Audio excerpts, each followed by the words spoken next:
Kita perayaan di gereja. Tapi tahun ini kita perayaan di online. Ya, puji Tuhan. Kita masih punya tubuh yang sehat berjumpa di online. 亲爱的弟兄姐妹们，平安。我们每一年在12月份的时候，我们都在教堂里庆祝圣诞节。但是今年我们只有在网络上庆祝。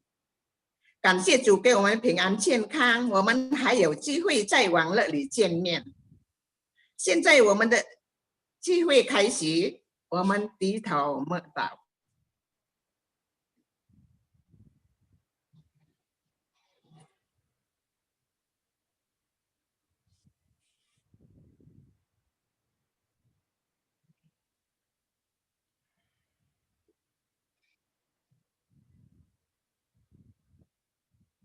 Lalu kata malaikat itu kepada mereka, jangan takut, sebab sesungguhnya aku memberita kepadamu kesukaan besar untuk seluruh bangsa. Hari ini telah lahir bagimu juru selamat, yaitu Kristus Tuhan di kota Daud. Dan inilah tandanya bagimu, kamu akan menjumpai seorang bayi dibungkus dengan lampin dan berbaring di dalam palungan. Dan tiba-tiba tampaklah bersama-sama dengan malaikat itu sejumlah besar bala tentara surga yang memuji Allah, katanya, kemuliaan bagi Allah di tempat yang maha tinggi dan damai sejahtera di bumi antara manusia yang berkenan kepadanya.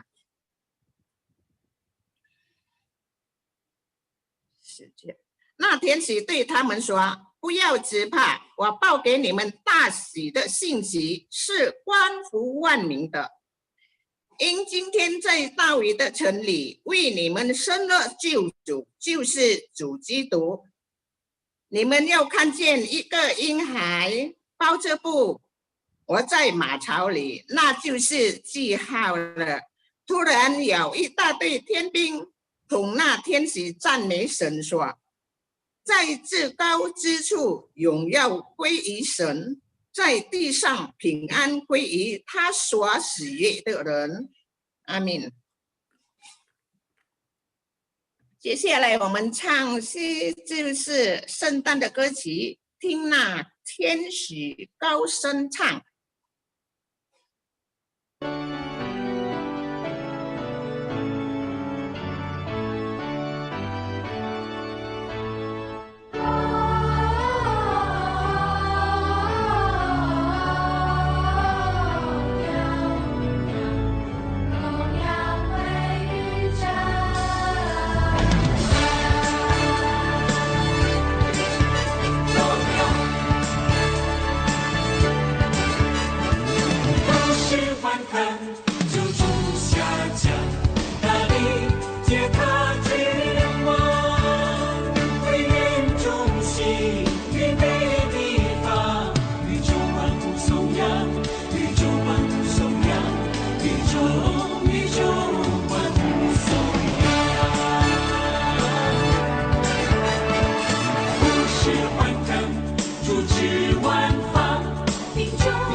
Kita berdoa, 我们低头祷告。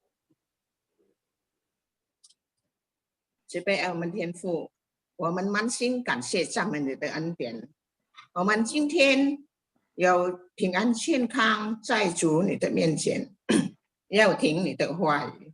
主啊，在这个不稳定的情况下，主求主你带领我们，陪伴我们。我们在生活中的感谢，求主引导带领我们前面的生活道路。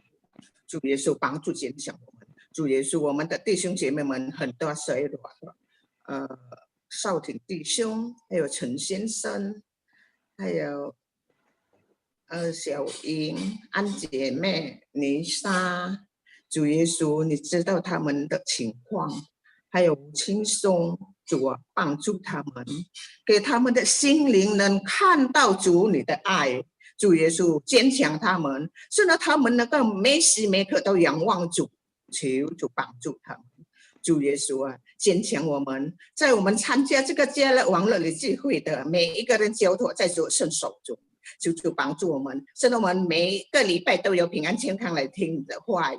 主耶稣，你铺的那使所你的话语，求主你帮助他，给他从上头来的聪明智慧，是说我们听到的弟兄姐妹们能够帮助，得到很大的帮助。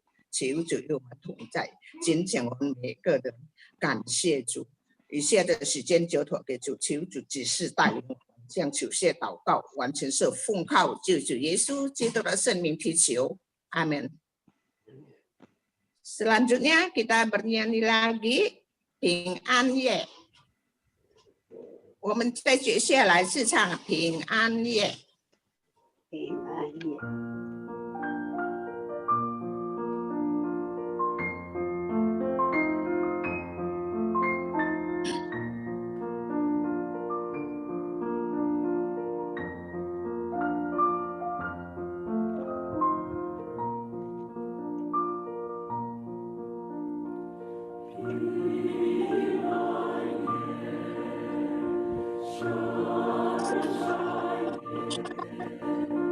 Thank you.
Selanjutnya kita baca Mazmur 199 ayat 123 sampai ayat 125。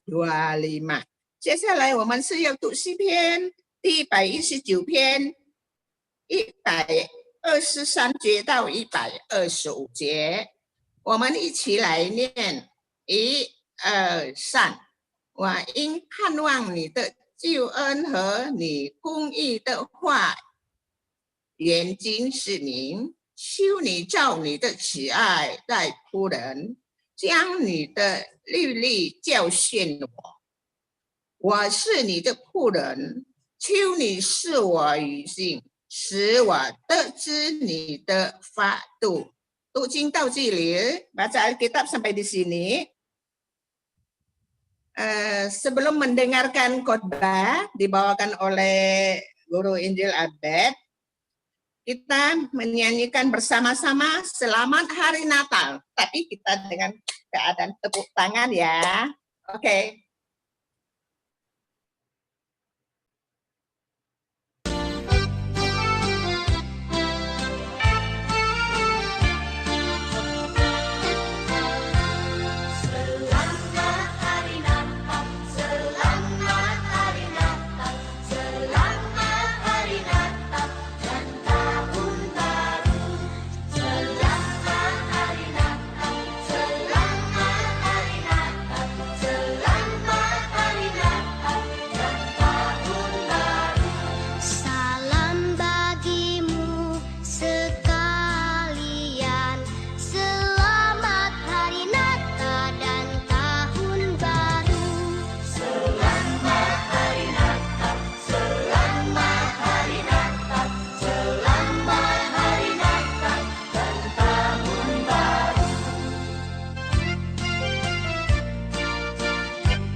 Oke, selamat siang semuanya, ai-ai sama asu-asu. Tadi kita nyanyi berapa lagu, ayo? Ayo, 1, 2, atau 3? 3 ya. Tadi waktu lagu 1, lagu 2, ada yang nonton, ada yang sambil begini, ada yang cuma lihat, tapi ada juga yang nyanyi. Tapi begitu nyanyi Selamat Hari Natal, semuanya tepuk tangan ya. Bapak Ibu, saya mengingatkan satu hal ya, kita harus ingat kita ini bukan lagi nonton, tapi kita beribadah ya, sehingga kalau bisa memang kita kenal lagunya, kita bisa nyanyi, kita nyanyi. Memang mic-nya tidak dibuka. Mic-nya tidak dibuka. Kenapa tidak dibuka? Karena kalau mic-nya nanti dibuka, udah suaranya bukan jadi paduan suara tapi jadi pasar ya, karena masalah sinyal, nanti suaranya diterimanya berbeda-beda, jadinya nanti numpuk jadi hancur begitu. Nah, tetapi Bapak Ibu ketika nanti waktu diberikan puji-pujian itu bukan kita nonton, tetapi kita sebenarnya menyanyi di rumah masing-masing itu ya. Nah, pada siang hari ini saya mengajak kita untuk belajar dari seorang tokoh yang bernama Elisabet. Elisabet yang terdapat di dalam Lukas pasal yang ke-5 ayat yang Lukas pasal 1 ayat 5 sampai yang ke-7. Sebelum itu saya ajak kita terlebih dahulu berdoa, kita mohon pimpinan dan juga penyertaan dari Tuhan. Bapa dalam kerajaan sorga, kami bersyukur pada siang hari ini Engkau memberikan kepada setiap kami kesehatan dan kekuatan sehingga kami boleh mengikuti bersama-sama persekutuan Kaleb pada siang hari ini. Sekalipun kami tidak bisa hadir di gereja, tapi Tuhan bersama dengan kami secara virtual.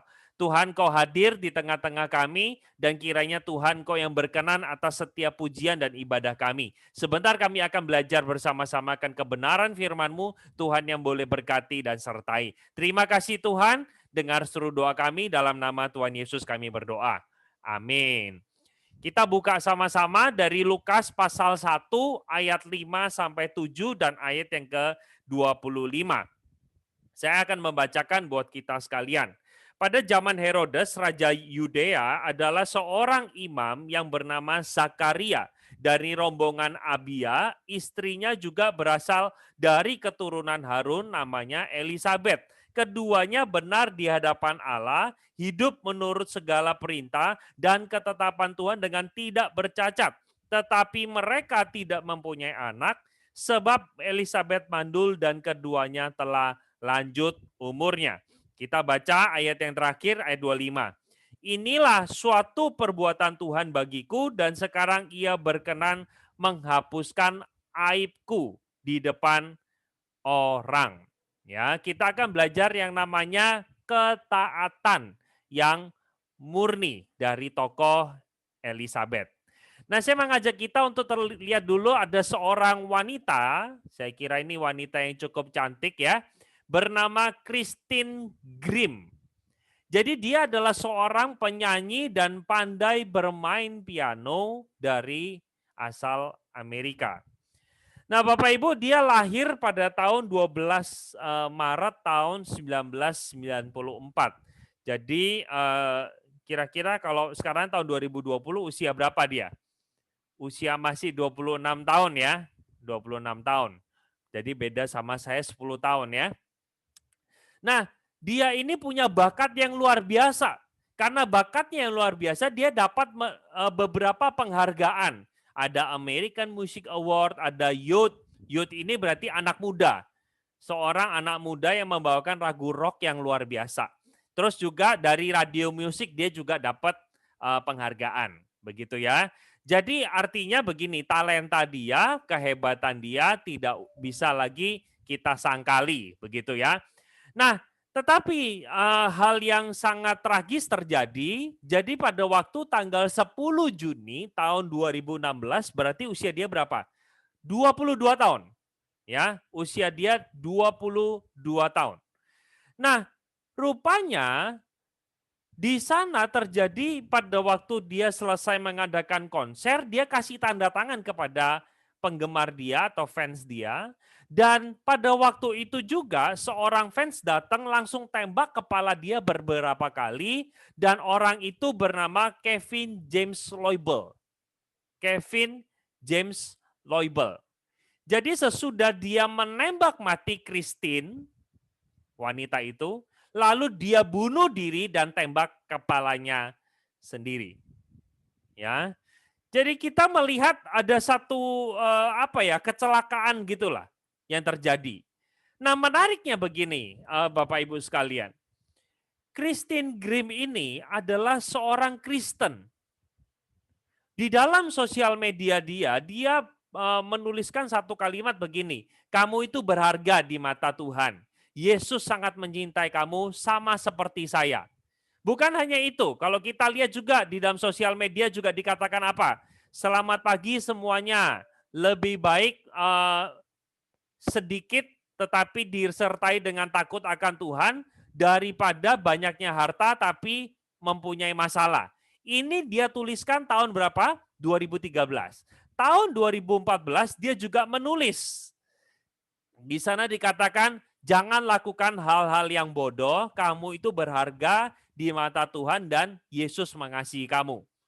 Nah, di tahun 2015 dia juga menuliskan kata-kata Thank you Jesus. Terima kasih Tuhan Yesus untuk berkat Tuhan yang sudah Tuhan berikan kepada hidupku dan banyak sekali berkat-berkat yang sangat indah. Nah, Bapak Ibu, saya ingin mengajak kita melihat begini. Seringkali kita berpikir kalau yang namanya orang Kristen itu harusnya matinya nggak caranya begitu. Sehingga ketika kita melihat atau mendengar cerita ini, kita mulai berpikir, loh katanya anak Tuhan, kok anak Tuhan matinya dengan cara yang mengenaskan ya? Kenapa matinya tidak sampai tua, tapi justru mati muda? Kenapa begitu? Nah mungkin kita juga bertanya, katanya Tuhan Maha Kuasa. Kok dia nggak bisa ya melindungi orang Kristen dari serangan orang lain ya? Kita juga mungkin bertanya, harusnya orang Kristen itu nggak mengalami kecelakaan, tidak mengalami kejahatan. Dan masih banyak sekali pertanyaan-pertanyaan yang kita bisa teruskan. Bapak Ibu sekalian, kita seringkali bertanya bukan? Ketika kita mengalami satu pergumulan, sakit penyakit, masalah rumah tangga, anak kita lagi kecelakaan, cucu kita sakit, kita berdoa tapi Tuhan tidak segera menjawab. Kita boleh bertanya-tanya, Tuhan itu ada apa enggak? Tuhan lihat nggak semua kebaikan saya, kesalehan saya? Tuhan lihat nggak ketika saya datang ke gereja? Tuhan lihat nggak waktu saya datang ke lab? Dan seterusnya. Kita mulai bertanya sama Tuhan. Kita berpikir karena kita mengikut Yesus maka semuanya harusnya lancar. Jawabannya tidak, Bapak Ibu. Kalau kita bersama-sama melihat bagian Alkitab ini, maka kita menemukan bahwa Tuhan mengizinkan hal-hal yang tidak enak kita alami dalam kehidupan kita. Banyak orang berpikir begini Bapak Ibu ya, pikiran orang pada umumnya, kalau taat dapat berkat, kalau tidak taat dapat kutuk. Kita lihat sama-sama apakah pandangan ini benar gitu loh.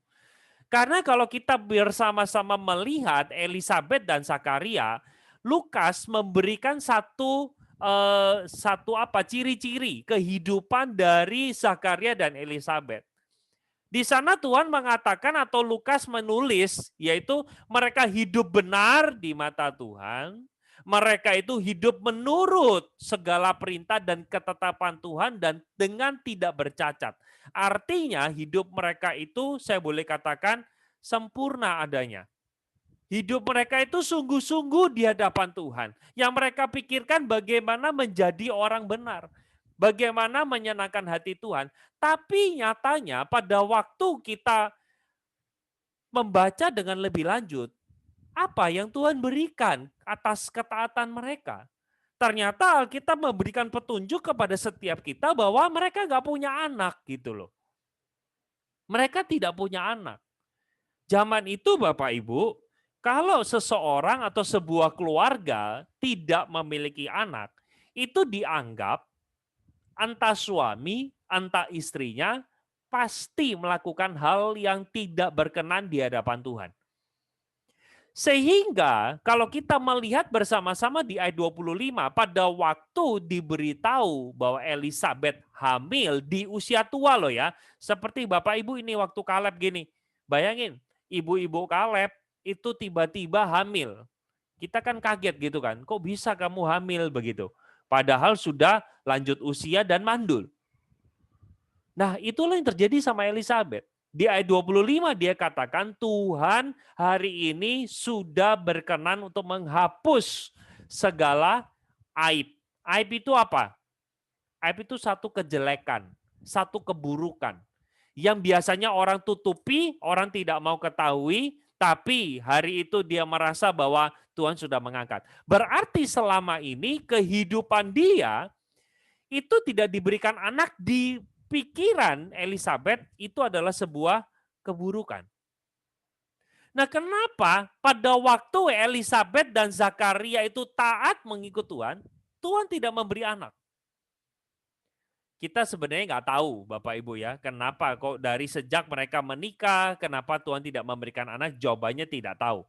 Karena itu adalah kehendak Tuhan. Saya mengajak kita melihat kisah lain dalam Alkitab. Ya, pada waktu Yusuf taat mengikut Tuhan, apakah dia dapat berkat? Jawabannya enggak, Bapak Ibu. Pada waktu Yusuf digoda sama istrinya Potifar, justru dia dipenjara. Pada waktu Yusuf taat ikut Tuhan, justru dia dijual ke Mesir. Nah, lalu kita melihat Paulus. Paulus di dalam kehidupannya, pelayanannya, dia juga menderita.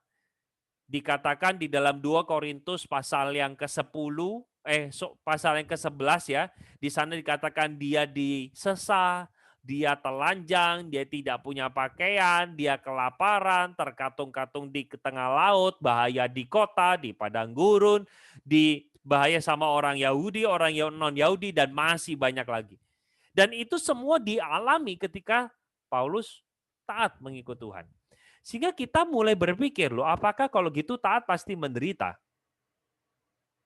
Banyak orang Kristen, waduh kalau taat kayak begini mas saya nggak mau taat. Nah tunggu dulu, kita harus lihat secara jujur dan adil. Apakah ada kisah yang taat tapi dapat berkat? Ada, Abraham. Ya, Abraham itu taat mengikut Tuhan, Tuhan berikan keturunan dan juga kekayaan. Daud taat sama Tuhan, dia mendapatkan kota-kota untuk dikuasai. Loh, lalu kalau begini berarti bagaimana dong? Apakah ketaatan selalu mendapat berkat? Apakah ketaatan selalu membawa penderitaan? Nah, sekarang saya simpulkan ya supaya kita tidak salah kira. Kita seringkali berpikir bahwa kalau taat itu mesti dapat berkat. Jawabannya enggak, belum tentu.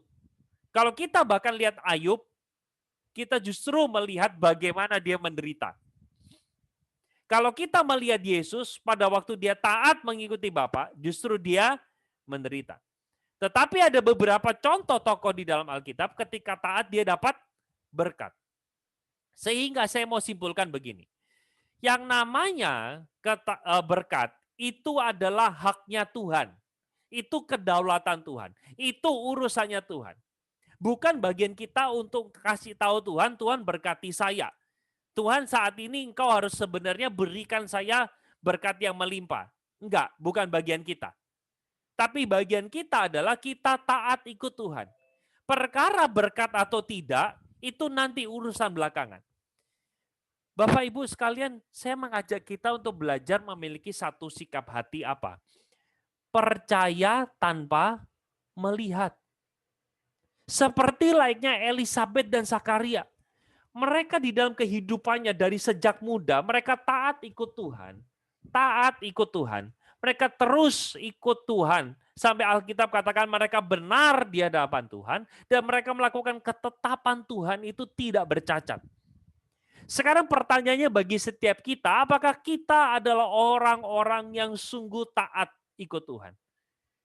Bapak Ibu, kalau saya tanya ya sama beberapa orang Kristen nih ya, jawab jujur deh. Terkadang kita datang ke gereja atau kita beribadah hari Minggu. Apa sih yang ada di dalam hati kita? Apakah kita mencari Tuhan? Ataukah kita mencari berkat? Banyak sekali orang Kristen yang punya pandangan apa? Wah, kalau saya nggak ke gereja, wah nanti bisnis saya nggak diberkati. Wah, kalau saya nggak datang sama Tuhan, oh nanti saya akan mengalami kecelakaan. Sehingga ketika kita mengalami kecelakaan, kita selalu mencari-cari. Ini saya salah apa? Tuhan kurang apa? Jadi kita memandang Tuhan itu seperti polisi. Bapak Ibu tahu ya polisi ya? Polisi itu paling suka nangkepin orang kan? Benar nggak? Ditunggu aja siapa yang lewat langgar lampu merah. Wah, tiba-tiba itu polisinya bisa keluar dan langsung nilang kita. Kopeceng hilang. Polisi juga suka sembunyi untuk lihat siapa nih yang melanggar garis putih di jalan tol. Jalannya itu bukan garis putus-putus, tapi garis lurus. Nah, kita seringkali memandang Tuhan kita seperti polisi. Kalau nggak taat, kita dihukum. Kalau kita taat, baru dapat sesuatu. Kenyataannya, Alkitab mengatakan kepada setiap kita, Yesus berkata kepada seorang yang mau ikut dia, kalau kamu tidak sangkal diri dan pikul salib, kamu tidak layak untuk ikut aku. Bapak Ibu, saya mengajak kita untuk apa? Untuk kalau kita beribadah sama Tuhan, jangan kita cari berkat, tapi kita cari dia, cari pribadinya. Kita seringkali minta berkat, tapi kita nggak mau yang memberi berkatnya itu loh. Ini menjadi problem bagi orang Kristen. Seringkali kita rajin datang ke gereja, karena kita pikir kita bisa sogok Tuhan dengan ibadah kita. Dengan pelayanan kita bahkan. Kita berpikir dengan cara memberikan persembahan kita bisa nyogok Tuhan. Bapak Ibu jangan lupa Tuhan yang punya dunia ini. Apakah Tuhan serendah itu bisa disogok dengan uang kita? Tuhan saya sudah kasih 1 juta loh kemarin buat gereja, buat hamba Tuhan. Ingat loh ya apa yang aku lakukan. Bapak Ibu kita nggak usah hitung-hitungan sama Tuhan. Kalau kita hitung-hitungan sama Tuhan, bayangkan kalau Tuhan hitung-hitungan sama kita. Bapak Ibu yang pernah ke rumah sakit deh, coba cek aja. Tanya itu 1 tabung oksigen itu berapa duit tuh. Coba kalau Tuhan hitung-hitungan sama kita tuh. Ayo Albert, saya mau hitung oksigen yang kamu hirup. 1 jam murah nggak mahal, 1.000 aja. Bapak Ibu bayangin, 1 jam 1.000 untuk oksigen yang kita hirup. 1 hari sudah berapa? 24.000. Kita bulatkan aja lah, bulatan ke bawah 20.000 ya. 1 bulan berapa?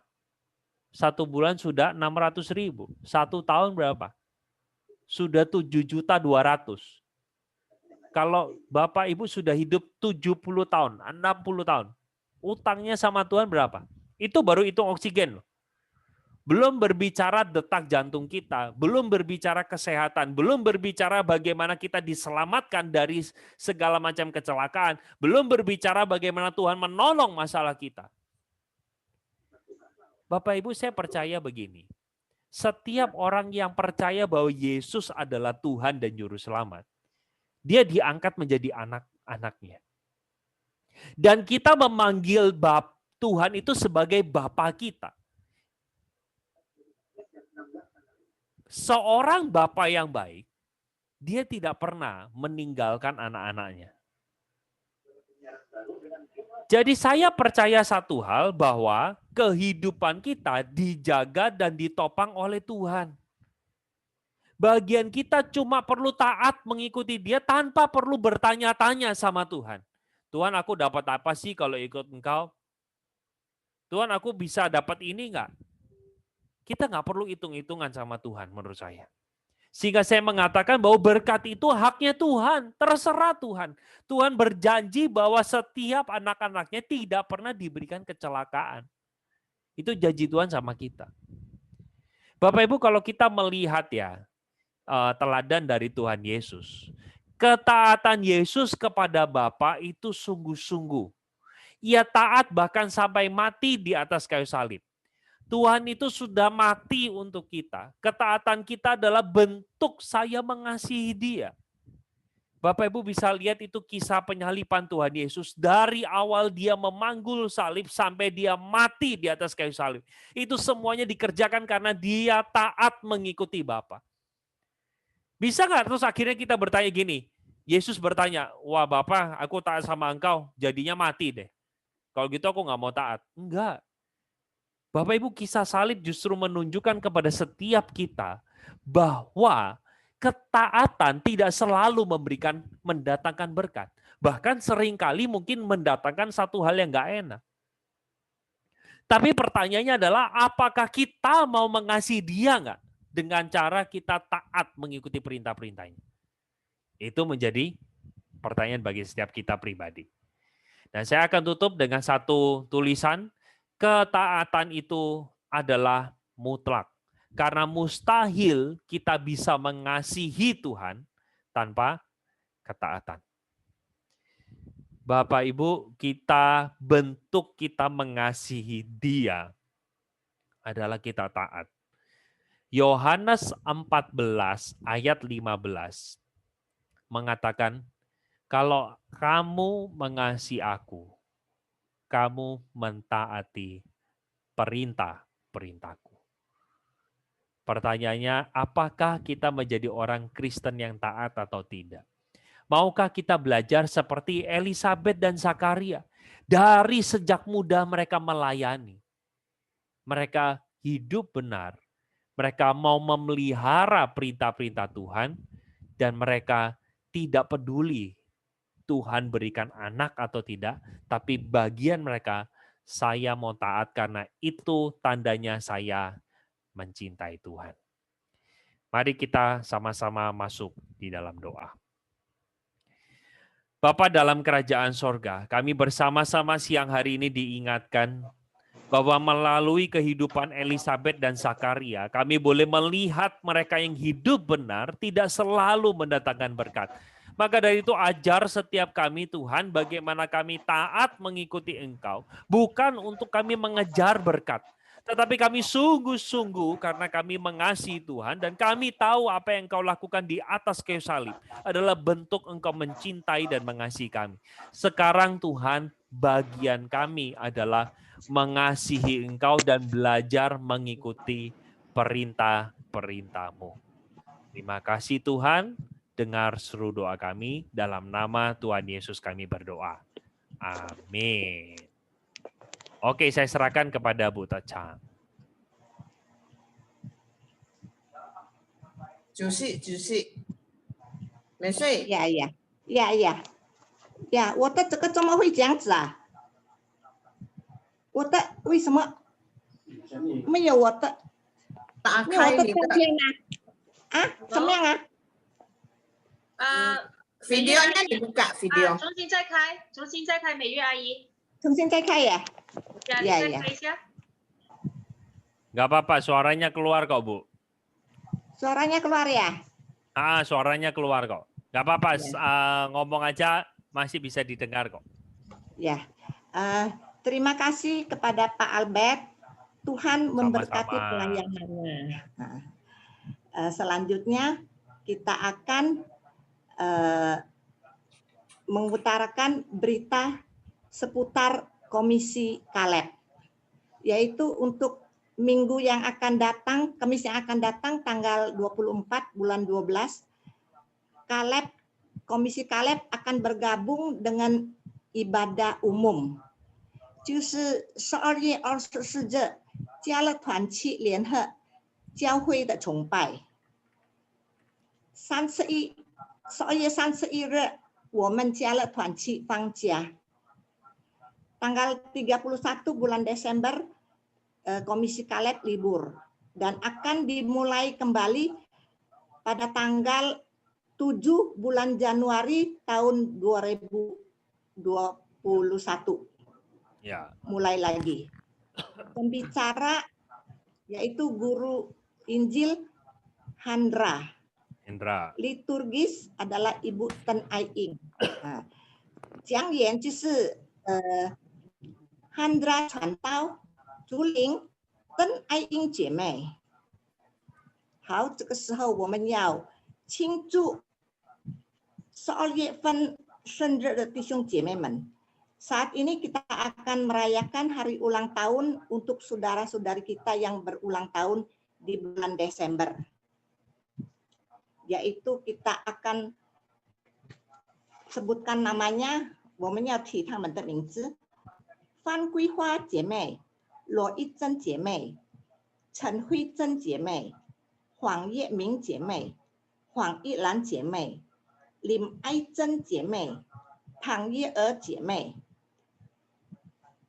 好，在这里我代表家乐干事祝大家生日快乐，平安健康，圣诞快乐，新年蒙恩，让上帝的平安喜乐赐给我们大家。Di sini saya mewakili seluruh pekerja kaum usiawan. Saya mengucapkan selamat ulang tahun kepada saudara-saudari yang berulang tahun. Semoga sehat selalu dan selamat hari Natal dan selamat tahun baru. Tuhan Yesus memberkati kita semua. Amin. Selanjutnya kita akan ada acara senam jasmani yang akan disampaikan oleh Guru Injil Pak Albert。以下的时间就是健身操，我把这个时间交给 Albert 传道。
Terima kasih dan saya mengucapkan Hari Natal dan Tahun Baru. Kita akan mengakhiri persekutuan Kaleb pada sore hari ini. Doa berkat kita akan menerima dari Pak Albert. Silakan Pak Albert. Ya, sebelum kita terima doa berkat, sekali lagi Bapak Ibu ya, ini adalah Kaleb terakhir di tahun ini. Jadi 2 minggu ke depannya nggak ada Kaleb, jadi nanti adanya di tanggal 7 Januari. Ya, mari kita sama-sama berdoa. Sekali lagi Tuhan, terima kasih untuk segala berkat-Mu bagi dalam kehidupan kami. Engkau sudah memimpin persekutuan Kaleb ini dari awal hingga akhirnya. Sebentar kami akan berpisah satu dengan yang lain, Tuhan yang menyertai dan Tuhan yang memberkati kami. Kiranya kasih yang sempurna daripada Allah Bapa, kasih yang tiada berkesudahan dari Yesus Kristus yang telah mati di atas kayu salib untuk setiap kami. Dan persekutuan penghiburan, perlindungan daripada Allah Roh Kudus menyertai orang-orang percaya, mulai dari sekarang sampai selama-lamanya. Amin. Selanjutnya, saya serahkan kepada Lau Si Yekli yang akan menyampaikan 把 kata-kata 可以把这个什么不用录像了 ，stop video。